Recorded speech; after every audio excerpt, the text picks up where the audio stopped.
ఏదైనా ఉంటే టక్కని బావగాడి ఫోన్ చేస్తాడు, అంటే నువ్వు కంగారు పడు, ఇంటి దగ్గర రా మాడదాం అంటాడు. వచ్చి వాళ్ళ ఇంటి దగ్గర కింద కూర్చుంటాం డివైడర్ మీద కూర్చొని ఒక గంట రిలాక్స్గా ఆడితో మాట్లాడితే ఓకే, తర్వాత కూల్ అవుతాను, మళ్ళీ ఇంటికి వెళ్తాను. ఓకే. నీ షార్ట్ టెంపర్ నాకు ఎప్పుడు గుర్తుందంటే, ఒకరోజు నేను సీరియల్ షూట్ చేసి వచ్చి శ్రావణి నేను ఒక ప్లేస్లో స్ట్రక్ అయిపోతే నువ్వు నన్ను డ్రాప్ చేయాల్సి వచ్చింది. నా ఫ్లాట్ దగ్గర బంజారా హిల్స్లో డ్రాప్ చేసావు. డ్రాప్ చేసినంత వరకు వచ్చాడు, పిక్ చేసుకున్నావు, మంచిగా డ్రాప్ చేసావు, అంతా అయిపోయింది. తర్వాత ఎందుకు ఆగావు, టైం ఎంత అయింది, కొంచెమైనా ఉందా, ఆ రోజు తిట్టావు గుర్తుందా? వచ్చినంతసేపు బాగానే ఉన్నావు, ఇంటికి తీసుకొచ్చే వరకు కామ్గానే ఉన్నావు. తీసుకొచ్చిన తర్వాత స్టార్ట్ చేసావు రూమ్లో, అది నేను ఇప్పటికీ మర్చిపోలేను. గుర్తుందా? మామూలు క్లాస్ పీకలేదు మనోడు నాకు. షార్ట్ టెంపర్, స్టెప్స్ ఎక్కే వరకు బాగానే ఉన్నాడు, లోపలికి వచ్చే వరకు బాగానే ఉన్నాడు, ఇక లోపలికి వెళ్ళిన తర్వాత స్టార్ట్ చేశాడు. అవునా? అప్పటికి మన కోపం ఇంకా అప్పుడు ఇంకా హై ఉండలే, పీక్స్లో ఉండే. ఇప్పుడు ఇంకా ఇప్పుడు ఏదైతే అగ్రెషన్ వస్తే అరుస్తాను, ఒక 10-15 నిమిషాలతో ఆపేస్తాను, తర్వాత ముందుసేపు మాట్లాడిన ఎవరితోనూ కూల్, అంటే ఎవరితోనూ ఈ మధ్యలో నేను ఎవరితో కలవట్లేదు బేసిక్గా, అందరినీ కలవడం మానేసాను. ఎందుకని? ఎందుకంటే మనకు బాగా ఉన్న వాళ్ళే దింపుతూ ఉంటే మనకి బాగా ఎక్స్పీరియన్స్ కదా, అందుకే ఎందుకులే. ఇప్పటికీ అవుతున్నాయి అలా? ఇప్పటికే రీసెంట్ కూడా ఐ ఫేస్ మెనీ ప్రాబ్లమ్స్, చాలా వరకు ఫేస్ చేశాను. రవికి కూడా తెలుసు, ఓకే, రవి గాడికి తెలుసు, మా ఇద్దరు కామన్ గా ఉండేవాడే చేసాడు, అది కూడా తెలుసు వాడికి. అప్పటి నుంచి ఏదైనా ఉన్నా మనసులో పెట్టుకుంటే సైలెంట్గా ఎవరిని కలవను. మ్యాక్స్ టు మ్యాక్స్ టైం నేను ఇంట్లోనే స్పెండ్ చేస్తున్నాను, బయటికి వెళ్ళట్లేదు. మనకి ఎందుకు దొరుకుతారు వీళ్ళు కదా? ఏదైనా చెయ్యాలన్నా, చూడాలన్నా, పార్టీ ఏదైనా ఎంజాయ్ చేయాలన్నా నేను ఇంట్లోనే ఉంటున్నాను తప్ప బయటికి వెళ్ళట్లేదు.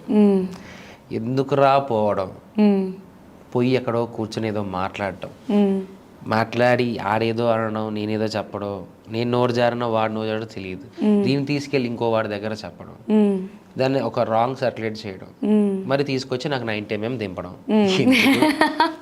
అదేదో 90 నేను ఇంట్లోనే కూర్చుంటే అయిపోతుంది, వద్దురా బాబు అని చాలా వరకు అవాయిడ్ చేశాను. నాట్ గోయింగ్ ఎనీవేర్, ఎవరిని కలవట్లేదు. నాకున్న సర్కిల్ ఇప్పుడు చాలా చిన్నది, చాలా తక్కువ మందిని నమ్ముతా, అంటే ఒక పిడికిలో ఉంటుంది అలా ఉన్నారనమాట, అంతే. అది చాలా బెటర్. జస్ట్ ఫోన్ కాల్స్ లో హ్యాపీగా మాట్లాడుకుంటాం, సరదా కలిస్తే బయటకు కలిసి అయిపోయింది చాలా. ఓకే అమర్, యాక్చువల్గా పెళ్లి చేసుకున్న తర్వాత బెస్ట్ ఫ్రెండ్స్కి బ్యాచిలర్ పార్టీ ఇవ్వడమో పెళ్ళికి పిలవడమో చేస్తారు. నువ్వు నా బెస్ట్ ఫ్రెండ్వేనా? అది నేను అడగాలి. నిన్న మధ్యలో టచ్లో వచ్చావు, టచ్లో నుంచి మళ్ళీ వెళ్ళిపోయావు. కొంచెం టచ్లో ఉంటే చెప్తా అన్నట్టుగా వచ్చావు, టచ్ చేసి చూడనట్టుగా మళ్ళీ ఇప్పుడు వచ్చావు. నేను ఏం చేయమంటు నెంబర్ నా దగ్గర లేదు, ఎక్కడి నుంచి పట్టుకోను నేను? రవి నాకు అప్పటి నుంచి కాంటాక్ట్లోనే ఉన్నాడు. చెప్పాలి అనుకుంటే నేను పెళ్ళి ఎక్కడ నేను ఉంటానో పారిపోతానో ఈడు ఏమైపోతాడో అని టెన్షన్లో ఆడు పక్కనే ఉన్నాడు అనమాట. నన్ను వదలకుండా ఉన్నాడు. అంటే నాకు బేసిక్గానే భయం ఎక్కువైపోయింది, టెన్షన్ ఎక్కువైపోయింది. అమ్మాయి కంటే నాకు ఎక్కువైపోయింది టెన్షన్. ఎందుకని ఏమో తెలియదు, చాలా ఫియర్గా ఉంటుంది. అంటే దేనికైనా సరే కట్టాలని నాకు ఇట్లా ఊగే చేతులు ఊగుతున్నాయి, నాకు కట్టడానికి కూడా తాళి కట్టడం. అయ్యో చాలా షివర్ అయ్యాను చాలా వరకు. అంటే తెలియదు, ఒక టైప్ ఆఫ్ ఫీల్. బేసిక్గా అమ్మాయిలు కదరా భయపడతారా? నేను భయపడినాను, అదే నాకు అర్థం. నా బావ కట్టే నీకేం కట్టమంటావు, కడతానులే నువ్వు బాగా అని కట్టింది. బావ కట్టేసాను బావ అంటే కూల్గా రియల్లీ ఉన్నాడు, పక్కనే ఉన్నాడు పెళ్ళి వరకు మనోడు నాతోనే ఉన్నాడు. ఎవ్రీ మూమెంట్ నేను ఏదైనా టెన్షన్ పడినా, కంగారు పడినా, నేను ఏదైనా బాధపడినా నా పక్కనే ఉండి చేయబట్టుకునే. బాబా ఉండు, ఎక్స్ప్రెషన్ మారిపోతుంది, ఫేస్లో కనిపిస్తుంది, చూసుకో పట్టుకో, అలా పక్కనే ఉన్నాడు. ఎందుకంత భయపడ్డావు? అంటే నీ లవ్ మ్యారేజే కదా, తేజు కూడా నీకు బిఫోర్ నుంచి తెలుసు. అరేంజ్ కమ్ లవ్వా? సో ఇది ఇప్పటికీ చాలా మందికి క్లారిటీ లేదు. నేను అడిగితే మనోడు వేరే ఆన్సర్ చెప్పాడు. నీ సైడ్ నుంచి నాకు క్లారిటీ కావాలి. అరేంజ్డ్ మ్యారేజ్ అంటే నాకు ఏదో కోల్పోతుందనేమో అని భయంతో ఏం మాట్లాడలేకపోయాను అనమాట. అంటే ఏదో కోల్పోతారా, ఏదైనా కోల్పోయానా నేను అనేది భయం ఎక్కువ అయిపోయింది. స్టిల్ నేను ఇంకా ఆ డైలమాలోనే ఉన్నాను, తెలుసా నీకు? మరి ఇంకా నేను ఇంకా నేను సెట్ అవ్వలేదు పూర్తిగా. నా మైండ్ ఏంటంటే ఇంకా ఎక్కడో ఒక చోట స్ట్రక్ అయి ఉన్నాను. మెల్లగా వస్తున్నాను, బట్ మనకు అలవాట్లేనిది అదే. మనకు చాలా సంవత్సరాలు ఒక్కరినే బతకడం అలవాటు అయిపోయి, మనకి ఎవరున్నారు అప్పుడు? అమ్మ వాళ్ళు ఇంట్లో ఉండేవాళ్ళు, రూమ్లో ఉంటే అంటే ఫోన్ చేసినందుకు ఏం చేసినాము, పదాన్ని వచ్చి కూర్చొని తిన్నాము, తిరిగాము, చేసాము. అంటే మనకు అది అలవాటు అయిపోయేసరికి ఇక్కడ ఈ ఫ్యామిలీ జోన్కి రావడానికి మినిమం టైం పడుతుంది. ఐ నీడ్ ఒక 1 year అన్నా అడ్జస్ట్మెంట్, ఇంకొక ఈ 7 months అన్నా పడుతుంది. అవును, అంటే అసలే మనం బ్యాచులర్ లైఫ్కి బాగా అడిక్ట్ అయిపోయాము. అబ్బా, బ్యాచులర్ లైఫ్ అడిక్ట్ కాదు అసలు, బ్యాచులర్ లైఫే బాగుంటుంది అన్నట్టుగా ఉండిపోయాం మనం. నిజంగానే. అవును, సో మీరంటే పెద్దోళ్ళు కాబట్టి పెళ్లి చేసుకోక తప్పలేదు. ఇలాగే చెప్పాము ఆడుకోకూడదని చెప్పి అన్నీ అలా ఊరికూరికే చెప్తాడు. నేను వాళ్ళిద్దరికంటే చాలా చిన్నదాన్ని. అది మీరు నమ్మారంటే మీరు ఎదవలు అవుతారు. మరి ఎందుకురా ఇంట్లో ఇస్తావు, ఇప్పుడు రాస్తారు నందు ఏజ్ ఎంత అని. రాయని, నాది కూడా రాస్తున్నారు చాలా మంది. అవునా? చెప్పింది రాస్తున్నారు, చెప్పలేంది రాస్తున్నారు, కనబడింది హైలైట్ ఏంటి అంటే, రాస్తున్నారు.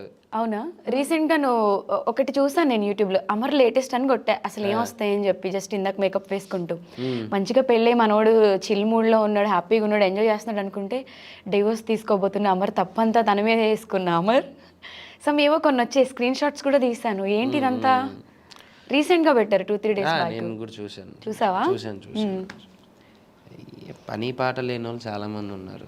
అందులో ఏంటంటే అమ్మాయి మాడింది ఆ వాయిస్. ఆ వీడియో ఓపెన్ చేసి చూస్తే ఒక అమ్మాయి చెప్తుంది. ఓకే. ఆ అమ్మాయి ఎలా చెప్తుందంటే, మరి తేజుగో నేను వెళ్ళి కూర్చొని ఆవిడతో 2 పెగ్గులు వేసి మాట్లాడినట్టుగా చెప్తుంది. మరి ఆవిడ ఒకసారి పర్సనల్గా నన్ను వచ్చి కలవండి, ఒకసారి మీకు ఏదైనా ప్రాబ్లం ఉంటే నేను ఒకసారి మిమ్మల్ని చెక్ చేస్తాను, దగ్గరగా చెక్ చేస్తాను రండి ఒకసారి. అది ఇలాంటి రూమర్స్ మామూలే, చాలా మందికి వస్తూ ఉంటాయి. దీన్ని పట్టించుకున్నాము అంటే మరి ఇవి ఎక్కువైపోతాయి. ఒక దాన్ని రియాక్ట్ అవ్వడం స్టార్ట్ చేస్తే, ఓ వీడు దీనికి రియాక్ట్ అవుతున్నాడు కదా, సరే ఓకే నెక్స్ట్ వెళ్తారు. మీ అరుగుదల, మీ ఓపిక, మాకు ఇవి కాకుండా మాకు బొచ్చుడు పనులు ఉన్నాయి, షూటింగ్లు ఉన్నాయి, కొంచెం నిద్రపోవడం ఉంది, ముఖం కేరింగ్ ఉంది, కడుపు కింద తినాలి, జిమ్ చేసుకోవాలి, ఇంట్లో సామాన్లు అయిపోయి సరుకులు తెచ్చుకోవాలమ్మా, ఏసీ రిపేర్ ఉంది చేయించుకోవాలి, వాషింగ్ మిషన్ రిపేర్ ఉంది, ఇవి ఉన్నాయి మాకు బొచ్చుడు పనులు. రాసుకున్న వాళ్ళు రాసుకోమను, చేసుకోమను. బెస్ట్ ఫ్రెండ్ నేను ఇంటర్వ్యూ అడిగితేనే 1 month నుంచి వాళ్ళు డేట్స్ ఇచ్చాడు మా బాబు, అంత బిజీ ఉన్నాడు. పట్టించుకో, ఇంతకన్నా దారుణంగా రాశారు. నువ్వు ఇంకోటి చూడు, అమర్ డెత్ అని కొట్టి చూడు, నేను చచ్చిపోయానని చెప్పి వేసారు ఏకంగా, తెలుసా నీకు అది? ఐరావతం మూవీ షూట్ లో ఉన్నప్పుడు అకాల మరణం అని చెప్పేసి అమర్దేమని వేసారు, తెలుసా? మేము ఆ ఛానల్ మీద, అంటే మా ఫ్యాన్స్ కొంతమంది అందరు రియాక్ట్ అయ్యి స్ట్రైక్ అయ్యేసరికి ఎలాగా నెంబర్ పట్టుకొని అమ్మాయి లేడీ వాయిస్ అమ్మాయి, నేను మాట్లాడాను తనతో, ఏం పోయే కాలం అమ్మా, ఎందుకు అలా చేస్తున్నావు అసలు నువ్వు, ఏంటంటే నాకు పిల్లలు ఉన్నారండి, ఏదో డబ్బుల కోసం అండి, డబ్బుల కోసం అయితే నన్ను చంపేస్తావు. ఇప్పుడు మమ్మీ డాడీనో ఎవరో ఎక్కడో బయట ఉంటారు, సడన్ గా వాళ్ళకి ఇలాంటి స్టేట్మెంట్లు చూసిన తర్వాత సడన్ గా వాళ్ళకి ఏదన్నా జరిగితే ఎవరు రెస్పాన్సిబిలిటీ? అవును, అదే చెప్పి తిట్టాను, బాగా తిట్టాను. ఇలాంటివి కూడా వేసారు. So comparatively this is not a big thing కదా. నాకు ఇంకా నేనే పోయానని వేసారు, ఫోటో వేసి దండ వేసారు, దానికి 2 దీపాలు అగరత్తులు పెట్టారమ్మా, కింద పెట్టాల్సిన మెయిన్ మ్యాటర్ మర్చిపోయినట్టున్నారు, దాన్ని పెట్టండి సార్. ఇది నేను కూడా ఫేస్ చేశాను యాక్చువల్గా. కొంచెం ఏదన్నా రాస్తే మంచిగా రాయండి, మనోడికి మంచి ఫ్యాన్స్ ఫాలోయింగ్ ఉందనో, లేకపోతే మంచి గర్ల్ ఫ్రెండ్ దొరికిందనో, ఇంకేదన్నా రాయండి, ఎందుకు ఇలాంటివి ఉన్నారు నందు, నీకు తెలియదు. కొంతమంది ఏంటంటే, మనకు పక్కన మనకు బాగా తెలిసిన నా భార్య అవ్వచ్చు, నా ఫ్రెండ్ అవ్వచ్చు, నా చెల్లి అవ్వచ్చు, నా అక్క అవ్వచ్చు, వాళ్ళ ఫ్యాన్స్లలోనే వాళ్ళ పేజ్ కొంతమంది ఉంటారనమాట.